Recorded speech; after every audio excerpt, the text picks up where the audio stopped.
Hello, everybody. This is Curtis, and I'm here with Caleb, and and this we is are another the. episode of Ink to Table podcast. We're here with John. How you doing, John? I'm good. How are you guys? Good. If you want to give us a little intro on like your book you're working on and what you've been creating. Sure. My name's Jon Auerbach. I am a comics writer and fantasy author from New York City. My comic series is a modern fantasy adventure series called Blood of Atlantis.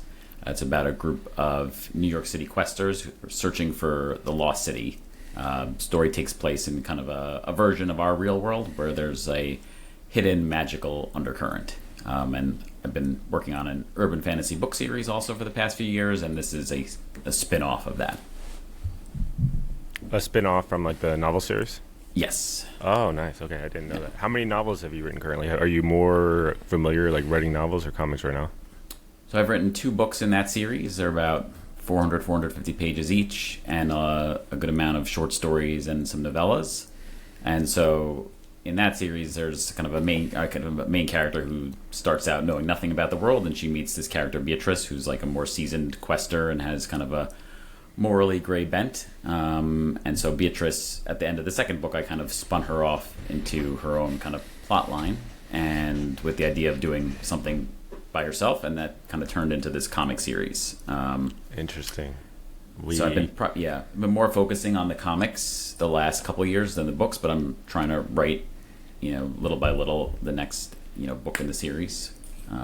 It just takes me a lot longer to write books than comics. Yeah, I was going to ask about that experience of like writing books compared to comics. Books or novels is something me and Caleb have always, whenever we have our weekly phone calls, we've always, brainstormed about doing like book spin-offs and stuff, like a real writer like you, but we're just comic writers, and like it does seem like it's like more intensive and more work, but it's also like you don't have to worry about paying for art, so there's a lot of upsides to it, but it's like a whole nother medium. What's your experience in like changing between the two mediums? I think you hit there's kind of trade-offs in both mediums, right? The books, in terms of putting a book out there, the investment is time, and you'll pay for a good cover and good cover design, but it's really time. You kind of have to do it every day, and hopefully you can build up productivity, or if not, it just takes a really long time. Versus the comics, you can write a comics script pretty quickly, but it just costs a lot more to make. But I think kind of coming to comics after writing books, it kind of forced, I wasn't used to thinking so visually, and right. So you don't want, you got to get a crash course in that kind of, when you get the art back, and you don't want to see, like 7 pages straight of just talking heads. So you really want to you definitely need to be more conscious of, obviously you guys know in comics, of making visual interesting, but I also want to kind of flip that back into my writing and saying, how can we make this scene more dynamic instead of having like a really long conversation? How do we make something interesting happen? But it is a difficult, to write a fight scene in a book versus on, in a comic, it's a different challenge. Have you learned any? Oh no, go ahead, Caleb. One thing that I noticed when I read Blood of Atlantis is that you are deep into world building. I mean, it's a spin-off of a novel series, but even just within this comic, you give us a lot of information. And so what I'm curious about is just like, what are your inspirations in terms of what are you reading that is sort of driving you to be so world building heavy in your stories?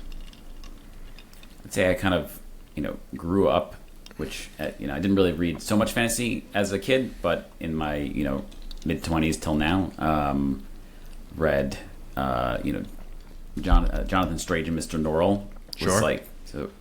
That book is, so it's set in like Victorian England, and immediately you're thrown into this world, and there's just like these academic footnotes, and then they just kind of go off onto these weird tangents, like mentions a character, and then it's like, 300 years ago, this fairy army invaded, and blah blah blah blah blah. So and that just continues throughout the whole book. So that just is a huge immersive experience. I read the Brandon Sanderson's Mistborn trilogy probably about 10 years ago, and just how that in the Cosmere, and have read other Cosmere books since then, and how Sanderson is connecting all these different worlds and magic systems.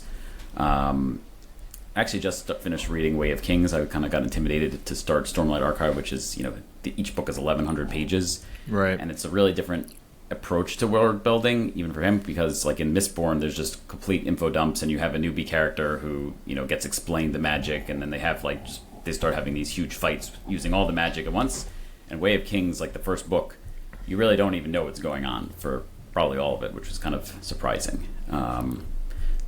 So I tried to, it's a lot of, since I've been working on this book series since, the book series started as like a flash fiction piece like 10 years ago.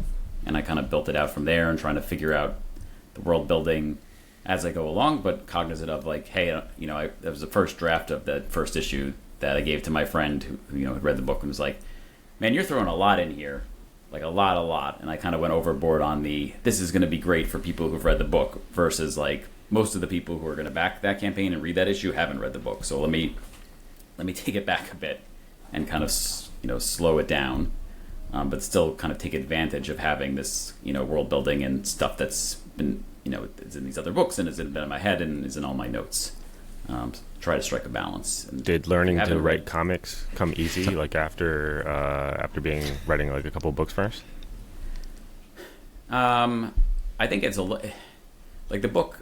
One of the good things about the book is I can just kind of go on. If it needs more room, this chapter needs more room. For the comic, you can do that, but then it just is going to cost you more.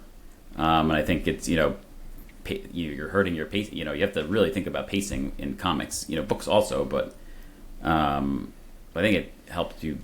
It's kind of a different muscle to exercise in terms of structure and pacing. You really can't just kind of noodle around. I do find it a little challenging. A lot of times I'm writing towards big plot points in my books and just figuring it out along the way. And I've tried doing that with a comic, and it's exciting kind of to just figure it out as I'm writing.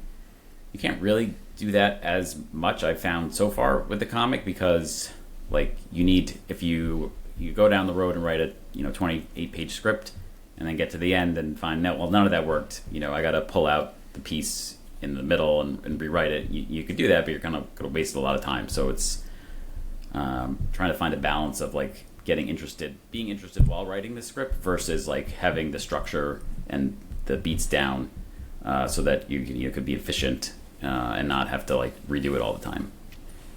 So, speaking of comics and books and world building, when I read your first issue, one thing that really struck me is something that I have rarely seen in a comic book, where near the end of your first issue, without spoiling anything, you have a page that has a very small amount of drawing, this people's heads, and then a huge amount of information. And it comes at a time where we're ready for that information, but it's just something I wasn't expecting. And I guess why did you decide to do that? And do you think that it works? So I'm a big Jonathan Hickman fan who, if you've read his X-Men books, loves data pages. And so that was kind of what got me hooked back into reading comics when those came out. So I was like, okay, I really want to do a data page, but let's see how could we do that in an interesting way. And so I got to that page, and it was going to be something. I originally, I think, wrote it down as it's just going to be an actual data page. It's going to be it's going to look like a typed page. It's not going to be, and the reader will think, okay, well, the information is being conveyed, but here is this other source, from some book or something that we don't have. And then Fran Delgado, the artist, kind of recontextualized it as, what if we just kind of do these talking heads and kind of link these boxes together, and so it is a big info dump, but at least it's looking visually interesting, and you have the character kind of little bubble reactions as the one character is explaining to our newbie character what's going on, and then by the end it kind of overwhelms our new character, and he's about to throw up for getting hit with all this information. So I think I was cognizant of not dumping all this world building in a boring way, and I thought let's shifting from, I still want to do kind of a proper data page. Maybe I'll put it in, there's not one in issue 2, but maybe in some future issues. But I thought this was an interesting way to flip on that concept.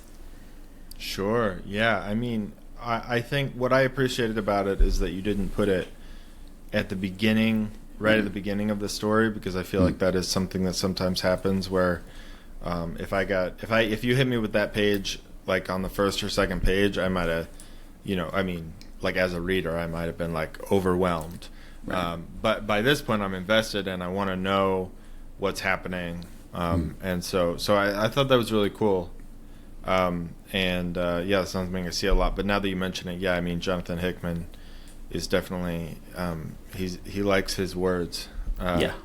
So right on. I was also trying to let's make the book a little longer without maybe paying a little less money, but it ended up being kind of illustrated anyway, so that's fine. I think I was in this issue, in the second issue, I think I had two places where it was like switching scenes, not on a page turn. So I thought about kind of adding in, two of the data pages to kind of break, get a little more intermission between, but it ended up not coming together. But kind of something I'm thinking about, for future issues, just so, when you're on Kickstarter and you're charging, more than your $4 or $5 floppy, you want to be giving value, but it's at the same time it's increasing your costs, to put out these books if they're, extra long. Definitely, yeah. Speaking of Kickstarter, this is like your fourth Kickstarter. Like you said, you've done 2 novels. I'm assuming you have some other day job to help support yourself. And like what I mean, it was the same. Our last conversation we had with Ro was very much like, I think he was like 4 or 3 Kickstarters in, and like he's kind of newer to the platform. Like how has the platform been for you these past couple of years since your first few Kickstarters? I mean, I think I've gone pretty hard in on Kickstarter since probably like 2020. I remember kind of sitting around and trying to. I had put out my first book, and I think that was Brandon Sanderson. I think was launching his leather-bound edition for Way of Kings. I think Curtis, you were launching, I think, issue 5 of Beastlands. So I think I saw both of those in kind of quick succession to each other that summer, and I had been reading comics more that summer when there was nothing else to do. So the original thought was, let me take my novel. I think it needs kind of a repackaging and could use a Kickstarter campaign for a special edition, and like build up to that. So I was that summer I listened to probably a ton of the back episodes of the Comics Launch podcast, just backing a lot of campaigns, and just over the next several months, just kind of backing and following everything I could. And then, leading up to that first book campaign that launched, I think, in January 2021. So that when I hit out kind of the big call, like I hadn't really in the past told like family and friends, hey, come buy my book on Amazon, because they always say like Amazon's algorithms, if you do that, we'll just get completely confused. For Kickstarter, there's a little less of that. So that was like my first time for my works. I was like, everyone come out and support, please. And so we got a big day one, and that kind of led to, people on Kickstarter seeing it. So that we had a good, it was a good first campaign for that. I think we had over 360 backers. So that what years did you launch those book campaigns? So the first one was 2021, beginning of 2021 was for special edition for my first book, Guild of Tokens. And for that, I wanted to do more than just, okay, here's a hardcover with a new cover. I was like, I'm going to write a new novella. The new novella is going to be in the book. We're going to do an audiobook for the novella. I hadn't finished writing the novella yet when we launched the campaign. A mistake. But we got that. I got that fulfilled by that summer. So then I was like, okay, we got to get momentum going, keep the momentum going. We're going to do a book 2, like real, like first launch on Kickstarter in 2022. And I think I was 60 to 70% done with the book when I launched the campaign. And then I ended up finishing that book the following spring. So after that, I was like, never again. I'm not launching anything, maybe like 5 years down the line when I've done more of these, but I'm not launching anything until it's mostly or completely done or almost done, because it's such a big anxiety to have to like keep telling the backers, well, it's almost, I'm working on it, and it's like month after month. I didn't like that feeling, and especially for my first comic campaign, I was like, I got to have the issue in the bag done, like, and so some switching kind of areas and categories. Yeah, 100%. I mean, having that anxiety of that holding over your head, of not having something done. Curtis and I both know that, and I think that you're wise to have that stuff done ahead of time. I think that can be hard sometimes, but I think it's a good idea.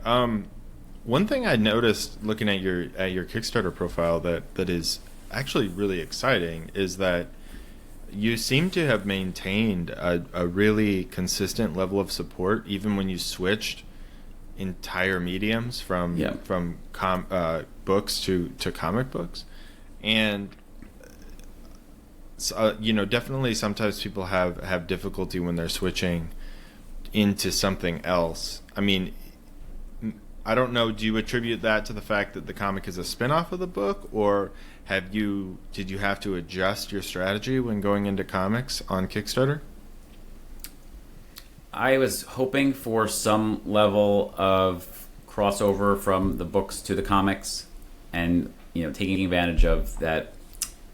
I fulfilled the book 2 campaign in summer 2023, and then the comic campaign launched the following year. So it was kind of just, okay, let's restart everything and be consistent from that point on. So I think, but I don't have my backer kit. It tells you how many people returned. Right. Let me see if I can pull that up.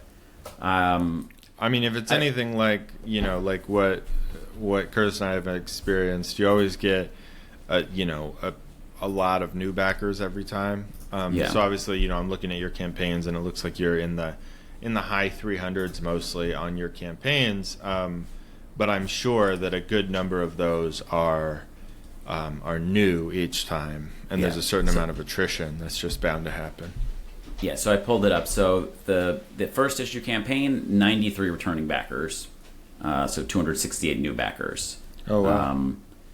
So it was a lot of new backers, and I think obviously attribute that to you're in a new category. I think if you do a comics campaign, set it up well, it's going to people are going to come out for it. So I paid a lot of attention. I backed a lot of comics campaigns over the years, and I paid a lot of attention to what's a good pitch, and then I also kind of I included this is part of an interconnected book series. If you want the books, here they are also. But I didn't make the books a big pitch, a big part of it. I tried to, those first pages are preview on the page. Were setting the world a little bit, but I tried to make it like, hey, you don't have to have read the book. Don't worry about it. Like, just read this comic.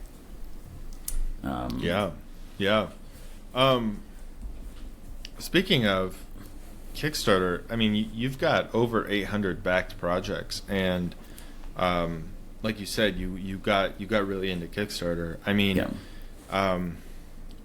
honestly, that's very impressive. I think that I feel like I back a lot of Kickstarters, and I'm at half of what you have in terms of back Kickstarters. So are you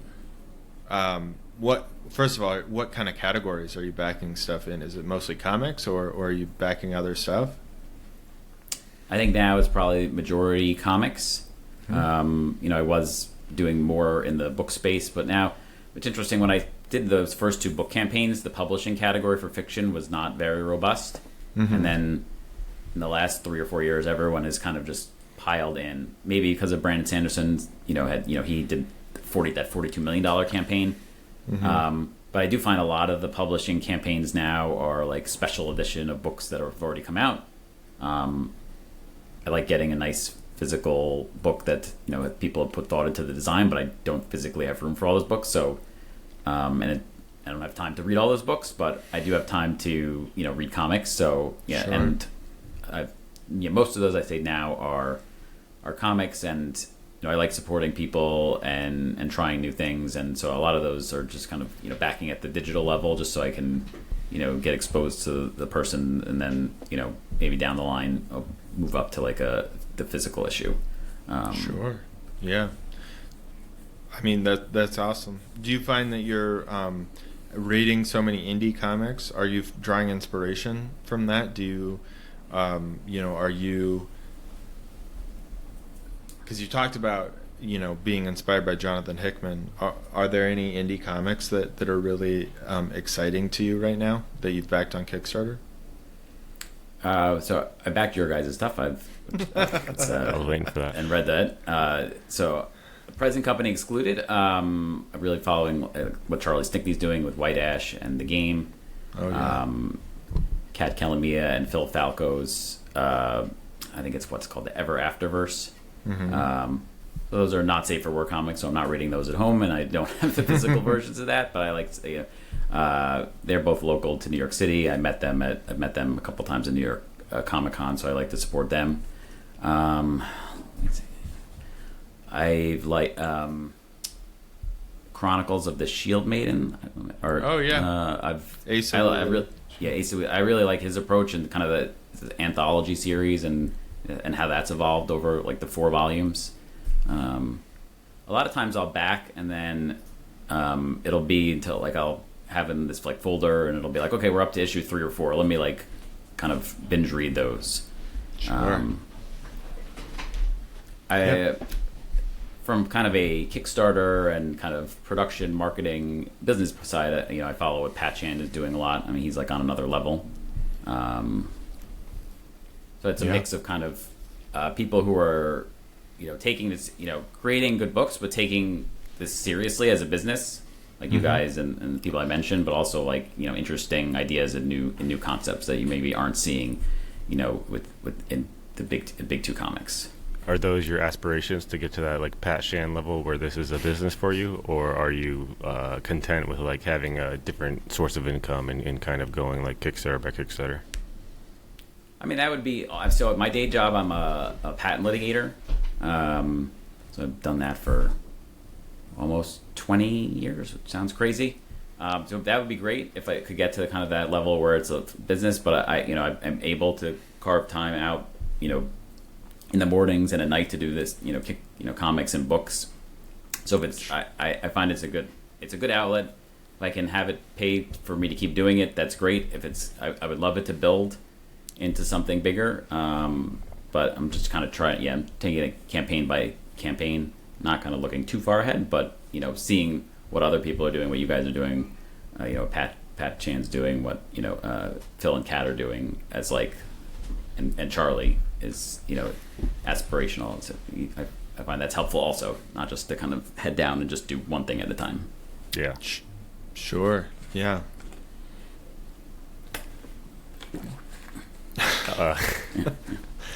Both of us silent for a second. Sorry, we're operating both Curtis and I are operating on very little sleep lately.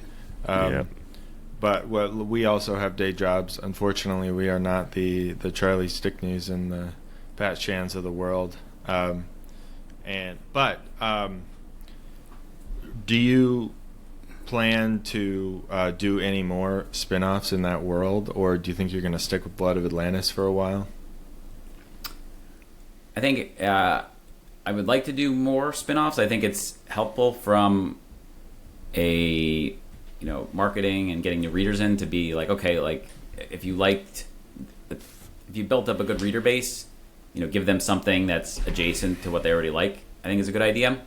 Yeah. On the flip side, I've written kind of in this world for so long, I'd like to do something new. And sometimes if you're doing something completely new, you can reach a whole new level of a whole new group of readers, and get more readers that way. So I'm trying to, I'm writing this kind of in-between book for my series, not book 3. It's like book 2.5, more also as like a jumping in point for people.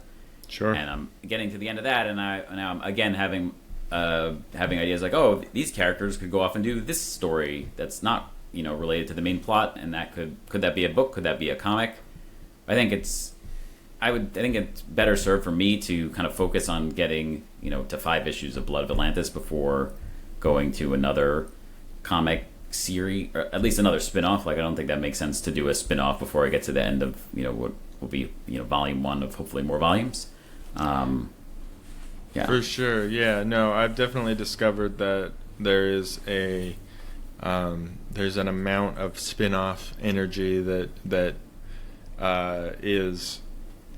it reaches the end of its efficacy for sure. Whereas I have definitely found that there have been times when I felt that I have really like kind of maxed out interest in a series, and then I launch something else that's completely unrelated, and I'm discovering new readers, things that going to new heights that I hadn't really seen before, and so sometimes trying to stick within, because like you said, if you stay to what's familiar to your readers, that's gonna probably be dependable.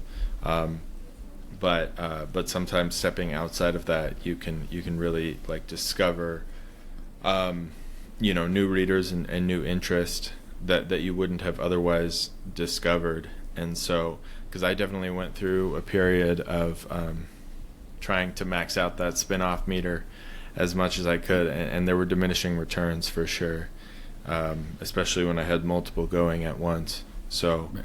So I think what you're doing is wise, and honestly, it seems like right now, you've like you said, you got a lot of new backers each time, which is great. But it does seem to be a relatively consistent level of support, which is great to see, especially when you have a spinoff. If that's still getting as much support as you had from your original thing, that's definitely very exciting.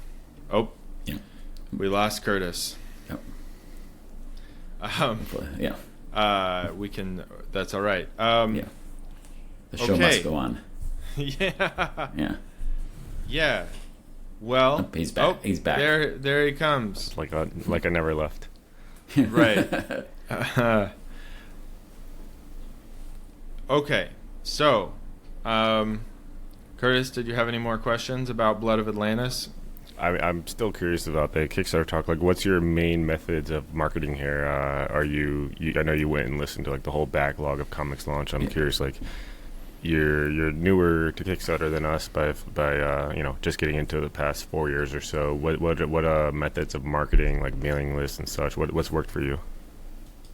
Yeah, so I've had a book mailing list for a long time. So a lot of what I did, last year in the lead up to the first launch was like make a big deal for several months. Hey, I'm writing a comic now, and here's what that's about. And I did that for 3 or 4 months before the comic was launching, just to get people used to it and have them associate. Okay, there's a comic coming. Maybe I want that. Maybe I don't. But at least they'll. By the time we got to the campaign, hopefully people had been reading and knowing for several months, hey, this is coming. Separately, I had a Substack newsletter that I started in the summer of 2020, fall, summer 2021. And that I had created as a, hey, I'm going to write my own comic, like come along as I try to figure out how to do that. And I tried to consistently post and have like a side goal of like, oh, let me build up some new subscribers that way. That kind of, I think the platform has really developed in terms of the tools and the number of people. And at that time, if you remember, like summer 2021 and the following months, Substack was like, hey, professional comic people, here's a lot of money. We're going to give you, go do whatever you want. And so I was like, oh, great. We're going to have these people are on the platform. Like, I'm going to be on the platform. The readers are going to be on the platform. It's going to be this whole new comics community. We're all going to hang out here, and we're all going to have newsletters here and whatever. And I think, we exited kind of the zero interest rate era of like VC money. And so that strategy, I don't think they probably looked at it and said, this isn't really doing anything for us. There's a lot of capital I think they gave to all those writers, and we got some great stuff out of that. 3 Worlds, 3 Moons. Kelly Thompson had, I think, The Cull, and what's her other series? Her kind of fantasy series, and I'm blanking on the name, Black Cloak, I think.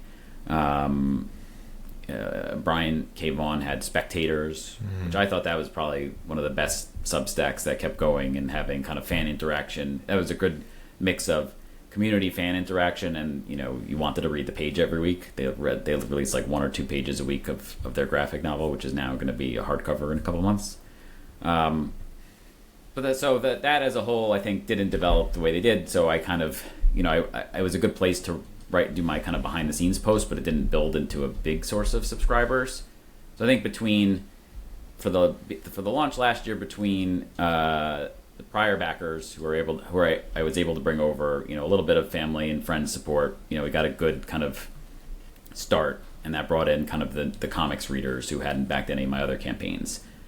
And then it's an emotional kind of whirlwind in the middle of every campaign, trying to be like figure out where are my next backers coming from, right? I also I try to do a lot of backer update swaps. Those are not, I wouldn't say it's a hit or miss, but you can't count on every backer swap just to bring in like 20 backers. Like I found it's just like do as many as you can with books that make sense, and whatever will be, but like it's also kind of relationship building with those creators and getting your name out there for down the road. It's not just like a transactional thing. Okay, great, I got 3 backers from this person, great. It should be like, okay, now this person knows who I am, and I know who and I know who they are. Exactly. I think you're doing a great job of that, because I knew who you were before even knowing that you were like creating novels and stuff, just from you backing my projects and coming to like always chat with me at New York Comic Con and stuff. Like I think you've definitely done a good job of that and getting involved in the community and stuff. Yeah, thanks. Yeah, I try to, I went to I've been going to New York Comic Con for 10 years, and I remember, I the first time I went down to Artist Alley though was 2021, which was like a very weird year to be at New York Comic Con. There's a lot of indie creators there because kind of the more professional creators, a lot of them weren't traveling. That's where I met Fran Delgado, the artist, for the first time. I had met some other indie comic people who were local to New York, who I had been writing, talking with before the show, and I was like, of any artists looking for work? And they're like, yeah, Fran's down the aisle over there. Go talk to her. In terms of kind of marketing and finding backers, I've done fairly well with Facebook ads. I can bring it up to kind of a good level where I've made my money back and more, but I haven't hit. So that's, I think, good for like the middle area. And then you're kind of reliant on, okay, if you've done enough where you're in the middle of the campaign and you've got a good amount, you funded, maybe you got a project we love, you're hopefully just getting some organic views on Kickstarter. I think it's very hard in the middle of the campaign to get any sort of kind of big chunk of people coming in at any particular day. So you're still like dependent on kind of the luck of the draw. And then I look at kind of, I view it more like, okay, this campaign, let's try to get past where we were last time. Like I'd love to get to 400 backers. This time, I think we can get there. We're at 236 with, a little more than a week to go, which I think was more than the backers I had at this point last time. So then for issue 3, you're going to have a bigger chunk of people hopefully come in at the beginning of issue 3. It's not about, like, let's try to make issue 2 the biggest issue it could be. It's like, let's build. Sure. Kickstarter as a platform, have you noticed any changes since 2021 first launching? Like me and Caleb again, it's one of those things we always talk about is how the platform's changing and like just what we notice in our campaigns. You being 4 campaigns in, have you seen like any changes? I know you switched up mediums after 2 campaigns, but what have you noticed? So during my first campaign, which was 2021, they were like just doing add-ons in beta. They were beta testing add-ons built into the platform. Right before that, you had to be like, okay, if you want this, add $30 and message me. So for that campaign, I was like, I don't have anything to add on because it's 1 book, so I don't really care. So by the second campaign, I think, my book 2 campaign, I think add-ons were in. So that was, I think, a big change, a big help. I think just logistically. Are you selling many novels as add-ons for the comic? For this campaign, not so much. The first comic campaign, yes, but also I think I put together like a electronic bundle of all the books, short stories, novella, and the audiobook. So I had the bundle with the audiobook and the bundle without the audiobook, and those were a good cost-free add-on that a good amount of people added. So that's good margin items. This campaign, not as much on the book front. I also haven't had a new kind of book come out recently. It'll be interesting to see kind of the other way around when I do my next campaign will be for a book, to see how many of the comic people go to the book campaign, to see what happens when we go back to the comic campaign, and now there's like a new book, and kind of see how much cross-pollination there is, going back and forth. I know Kickstarter's testing, like they're going to have their own pledge manager that they're working on. I just think the interface and the design, the UX looks much better than it's improved steadily. The analytics that they're now giving you in this like advanced analytics tab is really interesting. Just seeing where people are coming from. I maybe get too hung up on that, daily refers like CSV file. Like if you're like, oh, where did that backer come from? I need to know where this person came from, and that's helpful to know, but you can't get bogged down in like the data, especially with this kind of small sample size. But for sure, yeah. One of my favorite features in the advanced analytics is just looking at your previous campaigns and seeing how many, like what percentage of backers from each previous campaign came to this one. Especially now that for me, I've done like over 30 campaigns, and so being able to see where you can almost draw a line for backers on certain campaigns. Obviously there's people who are going to come through, I'm sure you've seen this too, people who are going to come through no matter what, like whether it's a book or a comic book or whatever. I'm sure you could launch another comic that was completely unrelated, and you'd have certain backers that just are fans of yours who would come through, but then you would see other new people, and I think that I just really like seeing that. We talk a lot about data, and I'm not sure we do that much with the data. This is a conversation that Curtis and I sometimes have, is like, oh, we're collecting all this data, but do we do anything with it? Are we actually utilizing the data? And that that is something I'm always thinking about. Are you doing anything with that data, or are you just looking at it? I think, I can't remember. So I also have it on Google. Like I have Google Analytics open most of the campaign, for better or for worse, which is dangerous. Caleb's not like one of us. Yeah. I think the Google Analytics used to kind of track, you put in all these referrer codes. There's a lot of referrer codes. In Google Analytics, you used to be able to see, okay, here's the traffic from each referrer code per day. So you could actually see, okay, you'll see when you get a backer from one of those codes, but you could also used to see like how many people are actually hitting the page. I don't think that for some reason I'm not seeing that in Google Analytics this time. In the advanced dashboard, you lose access to that when the campaign's over. So like for the first issue campaign, I kind of went through that tab and just like wrote down what I thought would be helpful to remember for this time. I think it's more useful like during, so I pay attention to it during the campaign and then try to take a little bit of what would be helpful, going forward. Just save it in case it might be useful. Yeah, but I think I always tell Caleb the data is important to have, whether like just knowing like if a campaign doesn't perform as well, and then you're able to go back and look at that data and see like, okay, well, it's because I wasn't able to get as many returning backers, or oh, it was because I didn't have as many new backers. Just knowing that stuff, I think, is super important and can like dictate your strategies on future campaigns, or seeing if ads worked, cross promos, like using reference links for all that. Just knowing what worked is, I think, important and can help like give you strategies for future. Yeah, 100%.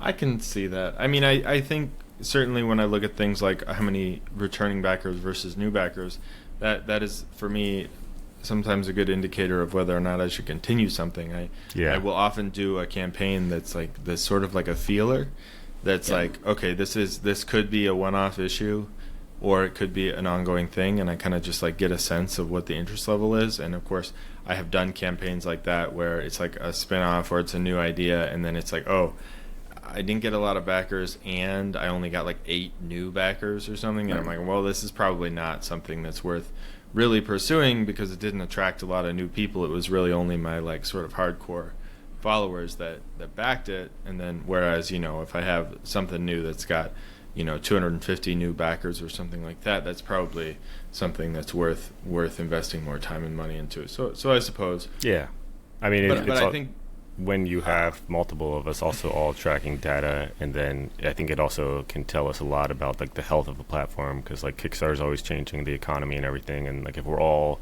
kind of noticing new backers down or whatever the trend is, like then you can kind of not that even if there's nothing you can do about it, then there's it at least tell you that it's not your fault, and it's just it's just you're relying on this platform to find backers and get your money from there, and it's not always your fault.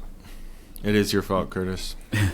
But no, I just think that that's where you have all that data. You need to be cognizant of how can I use this data, and not just like I'm gonna stare at this data every day. I'm gonna refresh it, because like we're all in that. Like you're on Instagram and you refresh the page and you're seeing if anybody posted anything new or liked my post or whatever, and right. And like obviously that's useless and not only useless but like deleterious probably. So like 100%. I think it's helpful in that you can knowing the dashboard says I've got 164 returning backers from issue 1, mm-hmm. and so I know how to reach the returning backers who haven't backed yet. Backer Kit launched my newsletter, campaign updates. So seeing that and saying when was the last time I sent out a newsletter or a Backer Kit launch email or a campaign update to those people? Like, let's do another one of those, because those are people who've backed you before. Those are going to be higher propensity to back again versus like, let me post on Twitter for like 3 hours straight, which is not going to do anything. So it's, that way the data is helpful. I mean, I still post too much on Twitter hoping to do something, but it is what it is. And you're relying on the platform, but you're hoping that, over time, those backers become less of kind of just Kickstarter backers and kind of your fans. Exactly, who also happen to be on Kickstarter. How did you learn Facebook ads? Did you just jump in and like start spending money to it, or did you take any courses? It's something that me and Caleb again talked about, and I've used Backer Kit marketing, I've used GelUp, I've played around with myself, and like the results are always hit and miss, even when using these marketing companies. And like knowing that you're getting return is like the most important thing. So is it like, I'm curious about your experience using that. I started learning about Facebook ads for my book marketing when I was marketing my books, 6 or 7 years ago, and listening to author marketing podcasts, and they're interviewing people who are it used to be super effective in the early days when not so many people were running Facebook ads, and you were just targeting similar interests and people, and you would send those people to Amazon, and it would hit like the right genre, and then that would get Amazon promoting your book, and that just snowballed for a lot of people.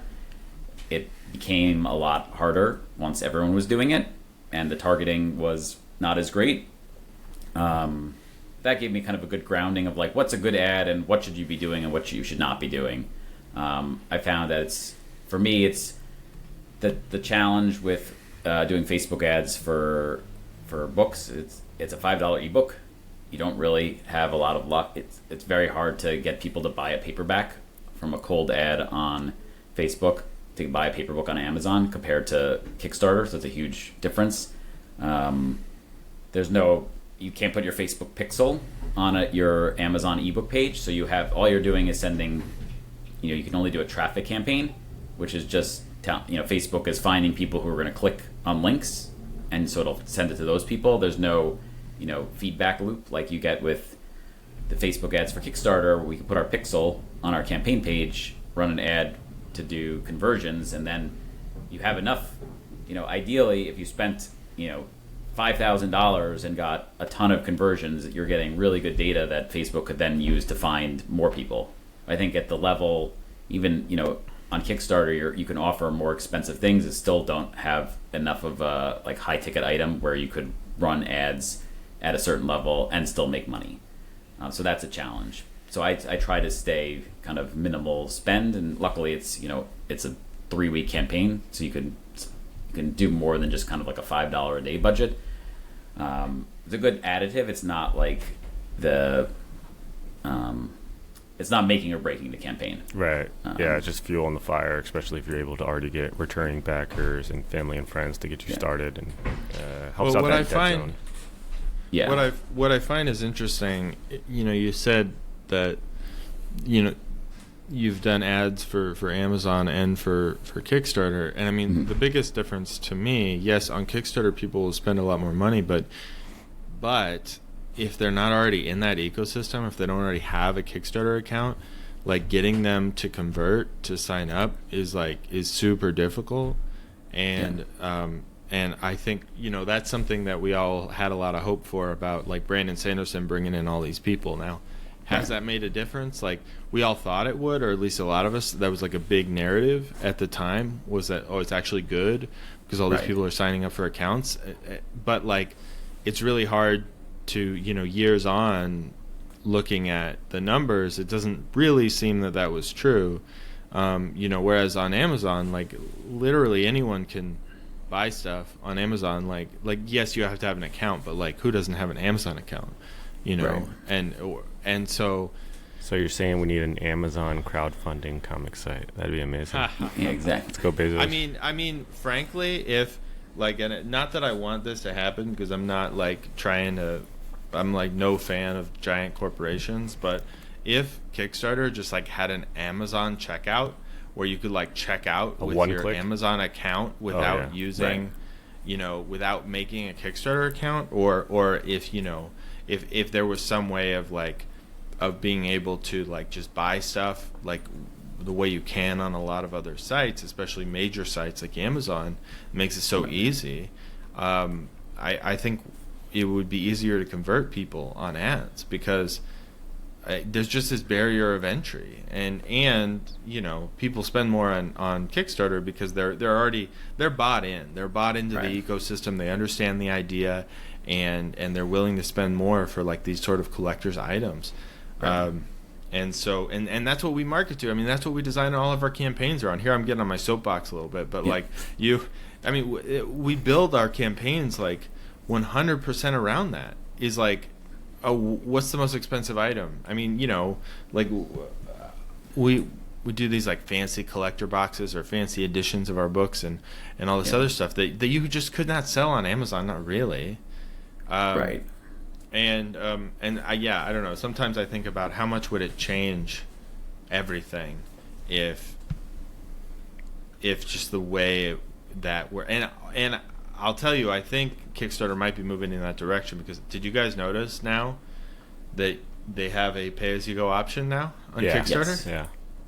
That's wild. I just saw that the other day. I don't know how long they've had that. I think I remember Tyler James talking about that earlier this year. I think you can like split your. If it has to be like over $200 or something. You could split it. Maybe into 4 that's payments. why I hadn't noticed before. But yeah, because you have to have a large enough.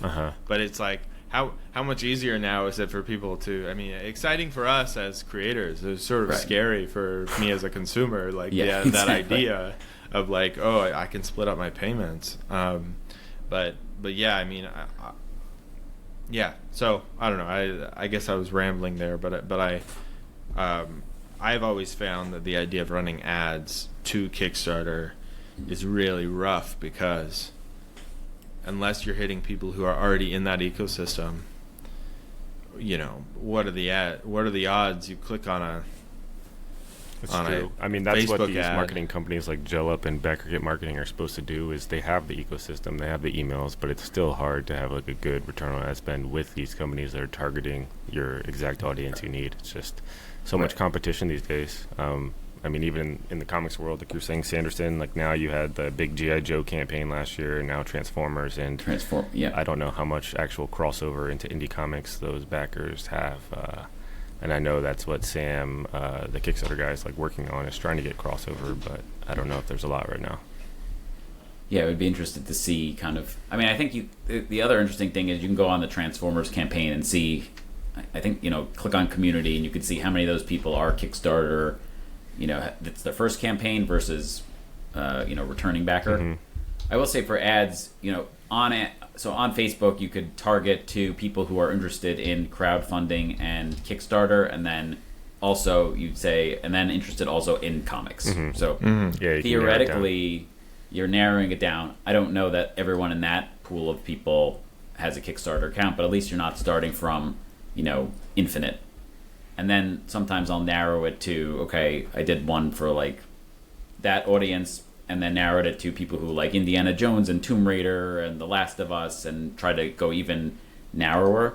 And Facebook saying, oh, they're going to move away from targeting because we have AI. We can find anyone with AI, but I think we are at a disadvantage to the marketing companies because they, right, as you said, Curtis, they have kind of, once you get tons of emails, you could feed that into Facebook. It'll do like a lookalike audience, and then you'll have maybe people more likely to back. But at the scale that, I'm doing, 300, 400 backers per time, you don't have enough data to kind of get that, working in your favor. So it can't, that's why I don't like to, or I'm not resting all my hopes on it, but maybe over time it gets there once you're building up your backer base. Yeah, it's hard to say. I mean, Kickstarter's always changing. The Facebook ad system's always changing, like you said, now with the different focus. So it's hard to say what'll work, but I mean, I think you're doing the right things. Yeah, thank you. Anything else, Caleb?